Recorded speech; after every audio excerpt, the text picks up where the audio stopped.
irmãos, bom dia, graça e paz, seja bem-vindo a mais uma aula da nossa Escola Bíblica, hoje domingo, dia 16 de fevereiro, e é um prazer ter você aqui. Esse é o nosso canal de estudo, aqui da Igreja do Nazareno Leste e também comunidade Monte Aprazível, né? E você sempre é bem-vindo aqui, eu estou muito feliz por você, mais uma aula, mais uma semana, estar aqui aprendendo acerca da Palavra de Deus.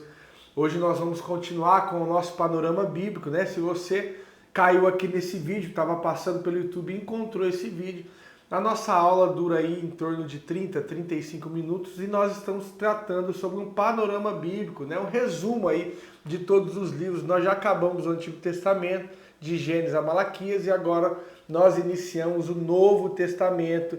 Estamos hoje aprendendo sobre o Evangelho de João. Fica na nossa aula.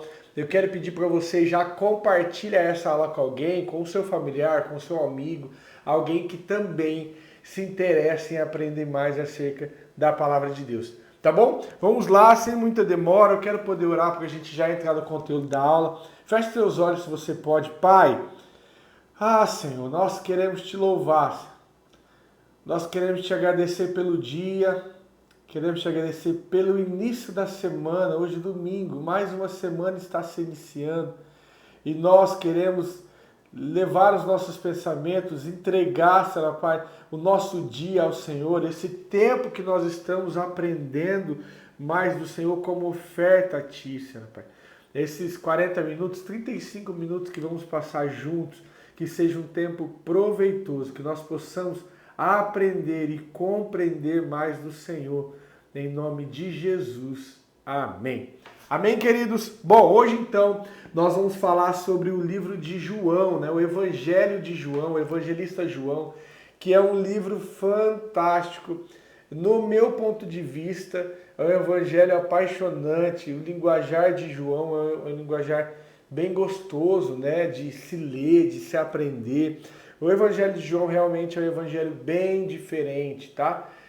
Todos os evangelhos são muito bons, né? A biografia de Jesus é linda, né? A história de Jesus, o aprender com Jesus é sempre muito bom. Mas para mim, tá? Isso é a opinião minha, do pastor Wagner, né? Minha simples opinião. O Evangelho de João, ele supera todos os outros, né? No meu ponto de vista, em termos de linguagem, o Evangelho de João realmente é fascinante. Você vai poder ver um pouco sobre isso hoje. Tá bom? Bom, vamos lá, vamos começar dizendo quem era João, né? Quem foi João? João, ele era filho de Zebedeu, irmão de Tiago, e ele foi um apóstolo de Cristo, né? Apóstolo de Jesus, um seguidor lá, foi um dos 12, né? Zebedeu era um pescador, inclusive alguém bem sucedido, porque a palavra diz que ele tinha funcionários, né, na pesca. Zebedeu era sócio de Pedro, numa empresa de pesca que eles tinham, né?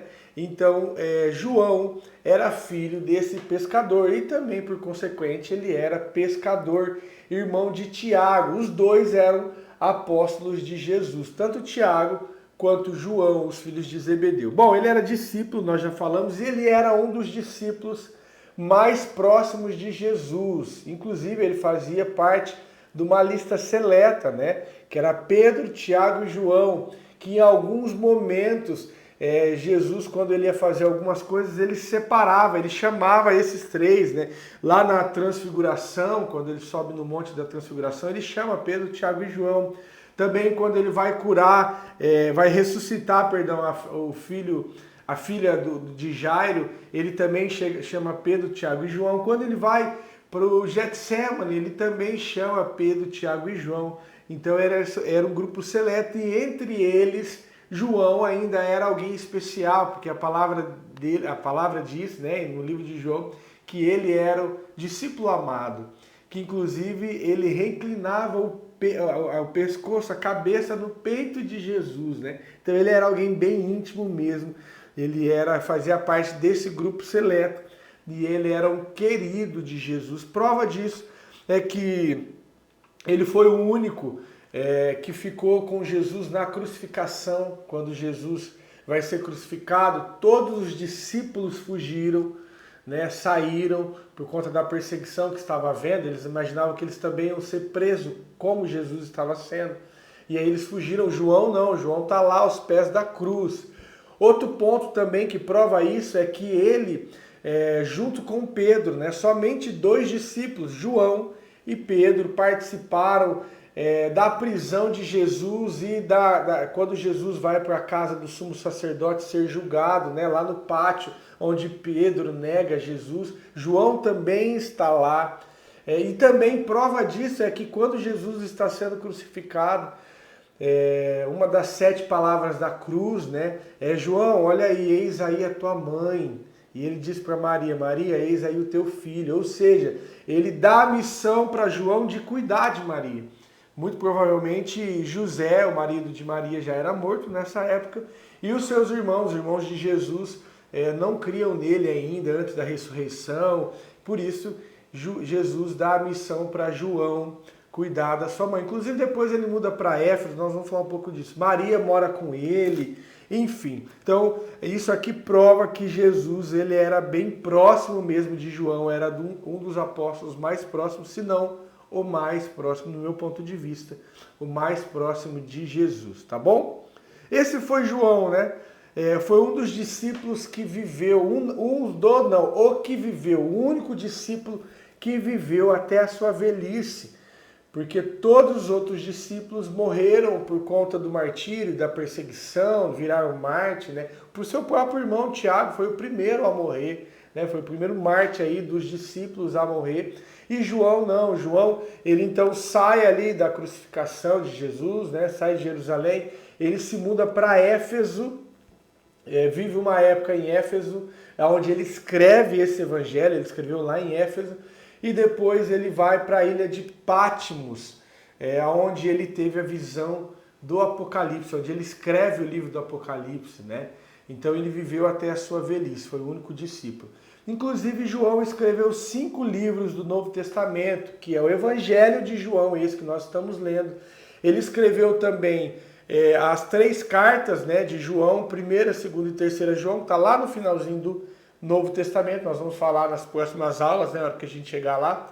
E ele escreveu também o livro do Apocalipse, né, as revelações do Apocalipse, a visão do Apocalipse que ele teve lá na ilha de Patmos. Então esses 5 livros são de autoria de João.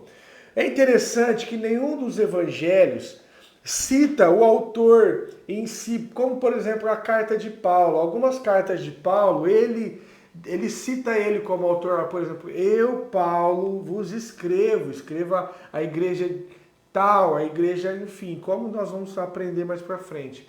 Mas ele se intitula o autor do livro. No caso dos evangelhos, nenhum deles, nem Mateus, nem Marcos, nem Lucas e nem João, se intitula o autor do evangelho e também não está escrito que ele é o autor do evangelho. Mas não há dúvida, aqui no caso de João, não há dúvida nenhuma, né? Nós temos argumentos tanto internos, bíblicos, como externos, que João foi sim o autor desse livro, tá? Não há dúvida. Os pais da igreja, né? Aqueles que viveram lá no 1º, no 2º, no 3º século, entre eles não havia nenhuma dúvida de que João foi o autor desse livro, de forma unânime, tá? Isso aqui não divide opinião, isso aqui de forma unânime, João é o autor desse livro, é o evangelista João. Beleza? Então nós já falamos quem é João, agora eu quero falar algumas coisas sobre esse livro, sobre esse evangelho. Esse evangelho foi o último evangelho a ser escrito, né? E ele foi escrito por volta ali dos anos 90 a 96, um pouco antes de João ir para a ilha de Patmos, quando ele estava em Éfeso, e aconteceu, ele foi escrito 60 anos após os acontecimentos desses fatos registrados. Então, aquilo que foi registrado aqui, ele foi escrito provavelmente cerca de 30 anos depois, tá bom? O Evangelho de João, ele foi escrito para um público aberto. Lembra que nós já falamos aqui que Mateus foi escrito para os judeus, né? Então a tese de Mateus, a ênfase de Mateus é provar que Jesus era o Messias. Então ele começa lá dizendo a genealogia de Jesus desembocando de Moisés, de Abraão, né? Que é o pai da fé. Depois nós vimos que Marcos escreveu aos romanos, né? O linguajar que ele usa é aos romanos, então ele se prende, a ênfase dele é mostrar Jesus como um servo, e ele fala bastante sobre os ensinamentos, sobre as ações de Jesus e não os ensinamentos, sobre os milagres, os feitos de Jesus. Lucas, que nós aprendemos semana passada, nós vimos que ele escreveu ao gentio, né, aqueles que não são judeu, né? E aí a ênfase de Jesus, de Lucas, era mostrar Jesus como um homem perfeito, né? Aquele que se interessa pelos mais ignorados da sociedade, os mais marginalizados, os mendigos, os pobres, as mulheres. E agora, João, ele escreve um evangelho universal, né? Um evangelho amplo, ele não tem um público específico, mas o público são todos, né? Todos os públicos, com uma ênfase em mostrar que Jesus é o Filho de Deus. E tendo nele fé, você recebe a vida eterna. Então, o público é um público universal, um público aberto, o evangelho universal, e a ênfase dele é mostrar que Jesus é o Filho de Deus. Inclusive, o seu propósito é relatado no livro. Olha só, vamos ler lá? Se você pode, abre comigo aí João, capítulo 20, nós vamos ler o versículo 30 e 31. Esse propósito que eu acabei de falar, ele está relatado aqui. Olha só o que diz, capítulo 20, versículo 30 a 31. Diz assim: Jesus operou na presença dos seus discípulos muitos outros sinais miraculosos que não estão escritos nesse livro. Estes, porém, esses que estavam escritos, foram escritos para que, ou seja, olha o propósito que ele escreveu, para que creiais que Jesus é o Cristo, o Filho de Deus, e para que crendo tenha vida em seu nome. Então, essa é a apologia de João, isso é a defesa de João, é aquilo que ele, inclusive, é um livro apologético, onde ele faz defesa dessa tese, né, que Cristo é o Filho de Deus, e crendo nele, você, eu, temos a vida eterna, tá? Então esse é o propósito dele, o primeiro propósito apologético, que Jesus é o Filho de Deus, isso que ele defende, essa é a tese dele, né? A apologia dele. O segundo propósito evangelístico, que se você crer, você terá vida em seu nome. Então são essas duas grandes bandeiras aí que o evangelista João defende no seu livro. Com essa visão, né, com esse panorama, fica mais fácil você entender o livro, você ter as revelações do livro, tá? Bom, João, ele dá muita ênfase na última semana de Jesus. Do capítulo 12 ao capítulo 21, né? No capítulo 12 já começa ali a entrada triunfal de Jesus em Jerusalém. E até o capítulo 21 se passa em uma semana da vida de Jesus. A entrada triunfal é um domingo antes, que antecede a ressurreição de Jesus. Então, do capítulo 12 ao capítulo 21, ele vai dar uma ênfase muito grande àquela última semana, aos ensinamentos de Jesus, a última ceia, a última Páscoa, a prisão, a crucificação e a ressurreição. Então, é um evangelho que dá muita ênfase nisso, tá bom? 90% do conteúdo de João é um conteúdo exclusivo. Lembra que nós falamos nas outras aulas dos evangelhos sinóticos, que são os evangelhos parecidos, né, que contêm muito conteúdos iguais, que é Mateus, Marcos e Lucas. João está fora dessa categoria de evangelhos sinóticos. Por quê? Porque 90% do seu conteúdo é um conteúdo exclusivo, não tem outro evangelho, não faz parte de outro evangelho aquilo que João narrou. Por exemplo, a apresentação de Jesus no capítulo 1. Somente João apresenta dessa forma. Olha como João apresenta Jesus no capítulo 1. Eu acho fantástico, acho lindo demais isso. E responde bastante coisa para nós. Olha só. Capítulo 1, versículo 1 diz assim: no princípio era o Verbo, e o Verbo estava com Deus, e o Verbo era Deus. Ele estava no princípio com Deus, e todas as coisas foram feitas por meio dele, e sem ele, nada do que foi feito se fez. Nele estava a vida, e a vida era a luz dos homens. Olha só esses 4 versículos, a apresentação que ele faz de Jesus de forma exclusiva. Nenhum outro evangelista fala de Jesus dessa forma na sua apresentação. Um começa dizendo a cronologia, Mateus, outro começa dizendo como foi o nascimento, mas João, ele começa dizendo, olha, no princípio era o Verbo, e o Verbo estava com Deus, e o Verbo era Deus. Ele está falando de Jesus, apresentando Jesus, né? Outra coisa também que mostra aqui um evangelho exclusivo, né? 90% do seu conteúdo diferente dos outros, é que nesse evangelho relata a festa de casamento de Caná da Galileia. Só nesse evangelho relata, lembra da festa de casamento onde acaba o vinho, Jesus manda trazer as talhas de água e ele transforma a água em vinho, né? Ele pega aquela água lá e transforma em vinho naquele casamento. Somente no Evangelho de João fala disso. Também a conversa de Jesus com Nicodemos, né? Que isso é muito importante para nós, para a compreensão de algumas coisas. Onde Nicodemos fala assim, como eu posso nascer de novo, né? Como que eu vou voltar no ventre da minha mãe? Então aquela conversa de Jesus com Nicodemos, que ele fala, você só vai mudar de vida, só vai conseguir herdar o reino do céu se você nascer de novo. Essa conversa é muito importante, também só está relatado no livro de João.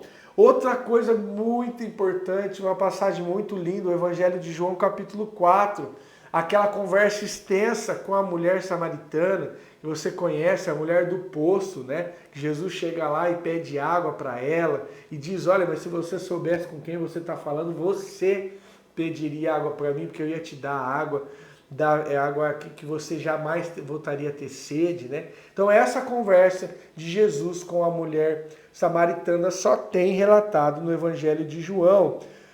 O milagre também do paralítico de Betesda, né? Do tanque de Betesda, aquele homem que estava lá há 38 anos aguardando ser curado. Esse milagre também só é relatado aqui no Evangelho de João.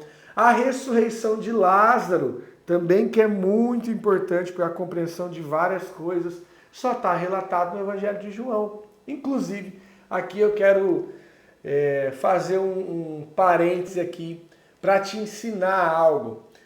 Uma curiosidade aqui, posso dizer assim, do milagre, né, da ressurreição de Lázaro.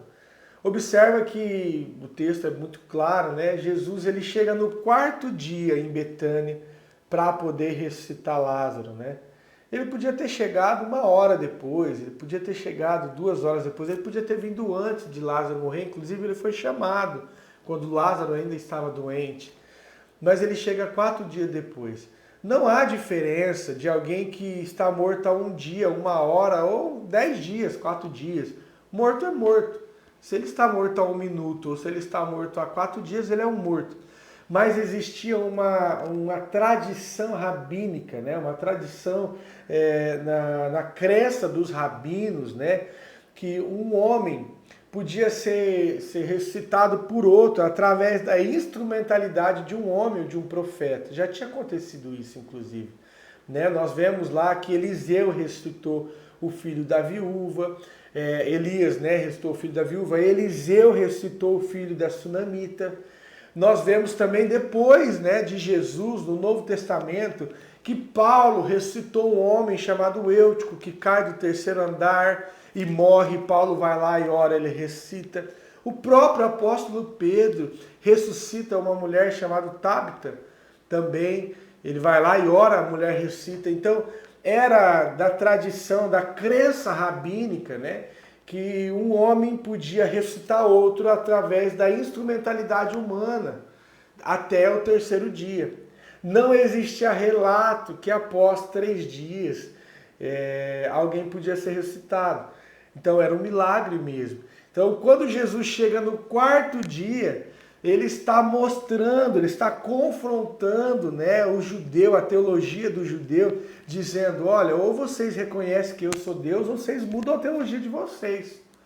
Porque não dá para continuar com a teologia de vocês, sustentar ela e reconhecer esse milagre aqui, ó, de o homem ressuscitado ao 4º dia. Né? Então Jesus fez aquilo de forma proposital, inclusive Tudo que Jesus fazia, querido, nada aqui foi por um acaso.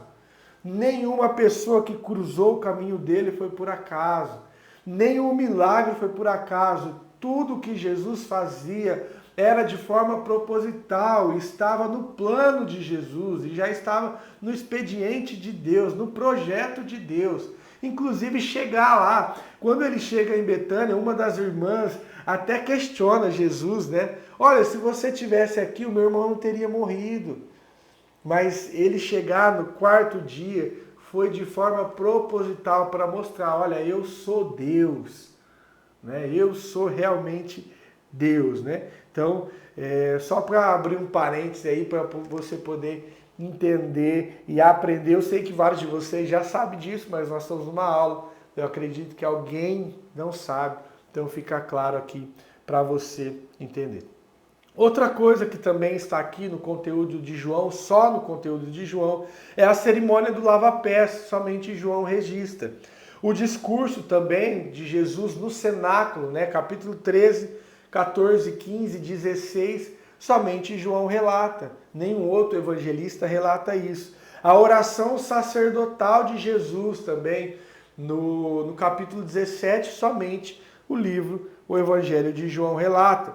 No capítulo 21, a restauração de Pedro e aquela pesca milagrosa, né? Talvez alguns de vocês conhecem, quando Jesus ressuscita, quando Jesus vai ser crucificado, Pedro nega ele. Então Pedro fica muito triste, sai daquela cena e ele entra numa fase de desistência, ele volta a pescar, ele fala, vou pescar. Ele meio que tinha que abandonado ali o ministério de apóstolo, né, o ministério da pregação, e volta a fazer o que ele tinha feito, o que ele fazia. E aí Jesus ressuscita ele e fala, olha, fala para Pedro que eu quero falar com ele, manda os discípulos, fala que eu quero falar com os discípulos, inclusive Pedro. E aí depois ele vai ter um encontro com Pedro, Pedro está pescando, e aí ele vai lá e faz aquela pesca milagrosa de novo, ele fala, olha, joga a rede para o outro lado do barco, e a palavra diz que eles pegaram 153 grandes peixes, né? E aí ele vai e fala com Pedro, Pedro, tu me amas? Pedro diz, sim, Senhor, eu te amo. De novo, mais uma vez, Pedro, tu me amas? E ele faz isso 3 vezes. Então esse relato só está relatado no Evangelho de João, no capítulo 21. Também é um conteúdo que faz parte desse livro exclusivo, tá? Então há algumas passagens aqui que para nós são de suma importância para a compreensão de muitas coisas acerca de Jesus, que só está no livro de João, tá bom? Já estamos com o tempo avançado aqui, mas nós vamos acabar dentro do tempo. Bom, João relata 7 milagres em seu livro, né? 7 dos milagres de Jesus são relatados no seu livro. Ele faz isso para sustentar a sua tese, né? A sua apologia de que Jesus era o Filho de Deus. Lembra que essa é o foco principal, a ênfase, a bandeira de João. Então o primeiro milagre é a transformação de água em vinho, né, nas bodas de Caná da Galileia, que naquele casamento lá. Depois o segundo milagre é a cura do filho do oficial, também está relatado aqui no livro de João. A cura do paralítico de Betesda, a multiplicação dos pães, que também João relata, outros evangelistas também relatam essa multiplicação, mas aqui João também fala dela. Também ele fala do milagre que Jesus tem sobre caminhar sobre as águas, né? O milagre da cura do cego de nascença e também da pesca maravilhosa, que nós acabamos de falar de João 21. Então, são 7 milagres relatados por João aqui no seu evangelho. Tudo isso para provar que Jesus é o único Deus, tá? Então, tudo que ele vai escrever é para provar, né, para dar base à tese que ele defendia, que Jesus é o Filho de Deus, tá?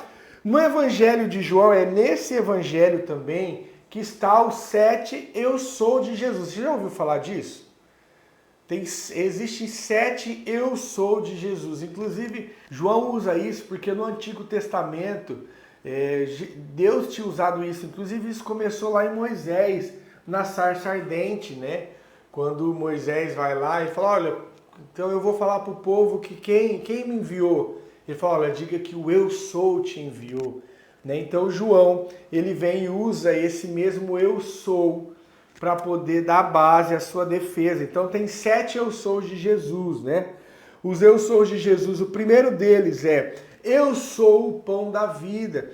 João relata, capítulo 6, versículo 35, diz assim, ó, diante disso, Jesus ministrou-lhes, eu sou o pão da vida, aquele que vem a mim jamais terá fome, e aquele que crê em mim jamais terá sede.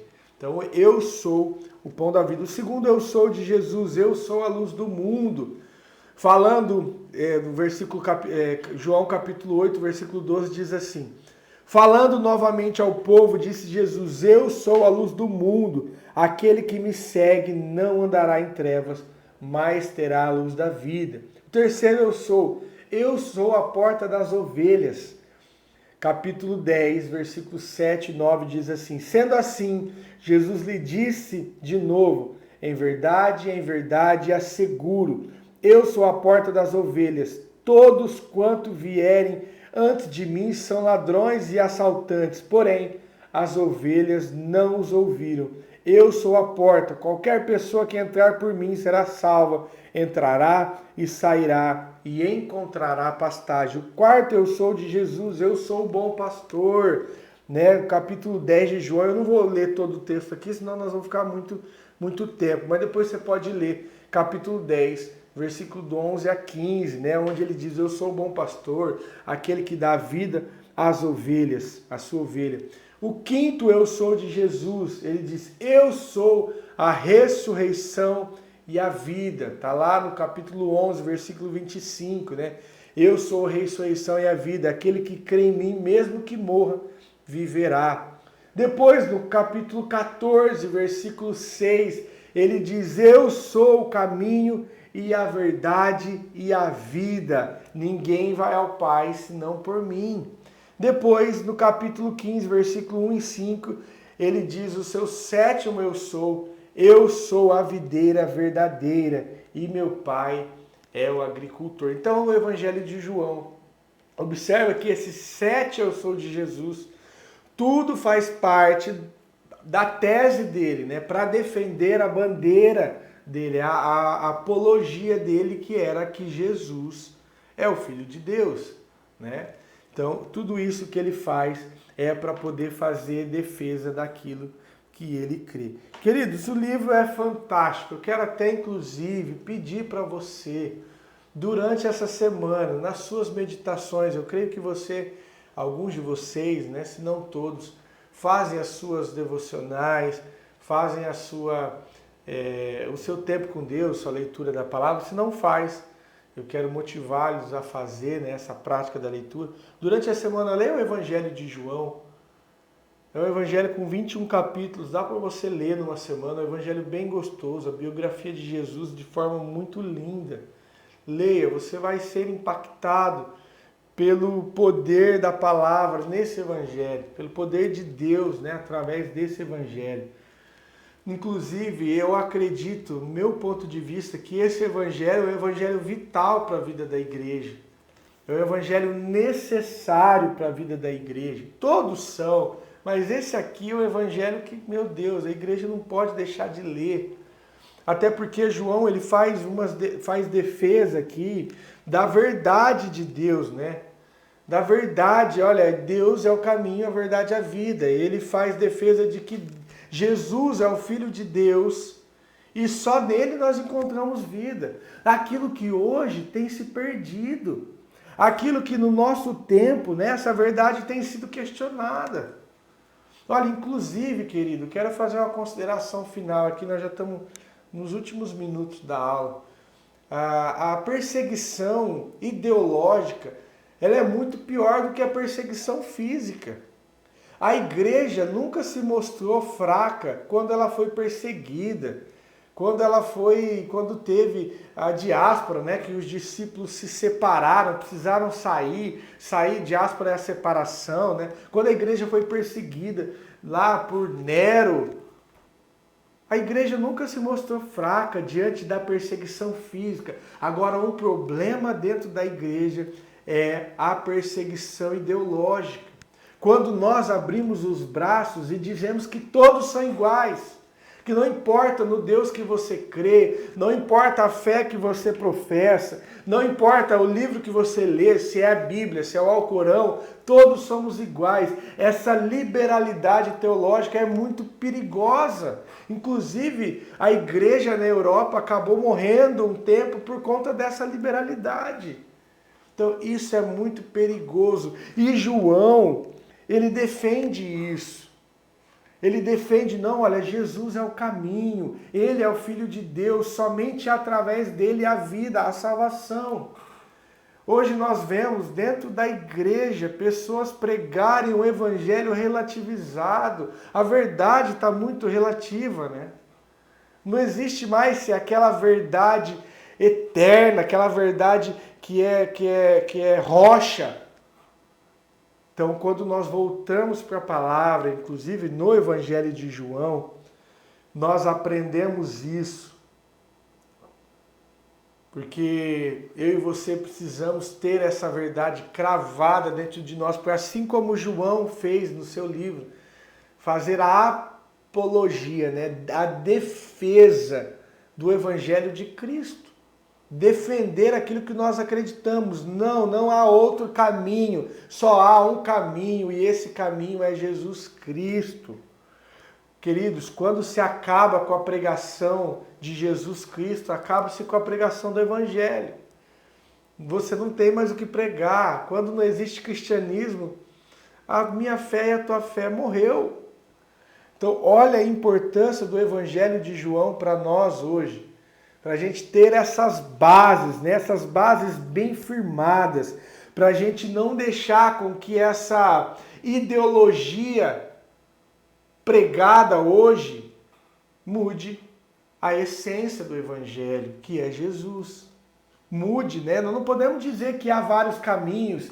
Eu já ouvi várias pessoas falando assim, qual é a sua religião? A minha religião é a religião tal, X. Mas... Todo mundo é filho de Deus, né? Nós não somos, todo mundo é filho de Deus, não.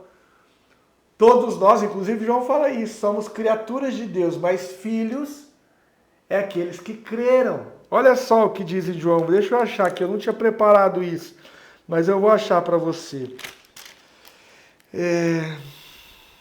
Deixa eu achar aqui, só um minutinho. Aqui, ó. João, capítulo 1, versículo 11. Veio para o que eram os seus, mas os seus não receberam. No entanto, todo a quanto receberam, aqueles que creem em seu nome, deu-lhes o poder de serem feitos filhos de Deus. Não tem essa de falar que todos são filhos de Deus, todos são criados por Deus. Mas filhos de Deus são aqueles que aceitam a filiação, que aceitam a paternidade de Deus, aqueles que aceitam, inclusive, a obediência daquilo que Deus ensina. Os filhos são obedientes, a característica do filho é que o filho ouve o pai. Então não adianta eu ouvir eu sou da religião X, eu abraçar e falar, nós somos todos iguais. Não, querido. Não somos todos iguais. Somos todos iguais no quesito que somos criados por Deus, somos seres humanos, mas algo nos difere, e aquilo que nos difere é a nossa fé. A minha fé diz que só há um caminho, e é Jesus. Não há outro. Eu não posso relativizar isso, querido. Eu não posso abranger outras coisas. Você me entende? Eu não quero ser muito pregador aqui, não. Eu quero ser um professor mesmo. Mas nós precisamos tomar cuidado. Você precisa ter, por isso que nós temos nossas aulas de escola bíblica, firmado na sua mente. Qual é a sua fé? Nós precisamos tomar cuidado com as ideologias que o mundo tem pregado. E muitos de nós, muitos cristãos têm abraçado essa ideologia. Olha, a igreja não corre risco por conta do Estado Islâmico. O evangelho não corre risco por conta do comunismo radical. Mas a igreja corre risco quando as pessoas deixam que uma ideologia errada entre dentro da igreja e acaba com as bases, aniquila as bases. Quando acabou-se com as bases, acabou-se com tudo. Cuidado com isso. Então minha dica para você é: leia o Evangelho de João. Amém? Deus abençoe a sua vida. Eu quero poder orar. Se você gostou da aula, compartilha com seus amigos, familiares, parentes, vizinhos, tá bom? Vamos orar. Feche seus olhos. Pai, obrigado, Senhor. Obrigado porque o Senhor nos deixou, Senhor, Pai, a tua palavra, aquilo que hoje nós podemos ler, aprender e com a instrução do teu Espírito Santo, isso se torna vida para nós. E uma vez tornando vida para nós, torna-se uma forma de viver, uma regra de vida, uma conduta para nós. Obrigado, Senhor, obrigado.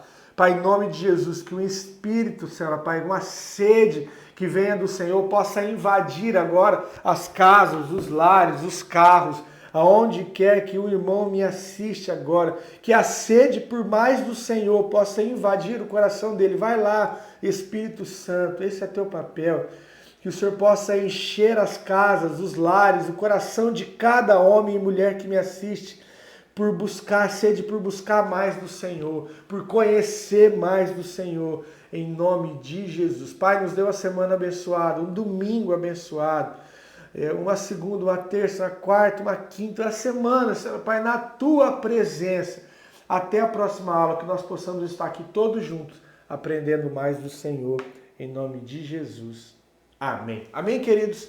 Fique com Deus, Deus abençoe a sua vida e até a próxima aula.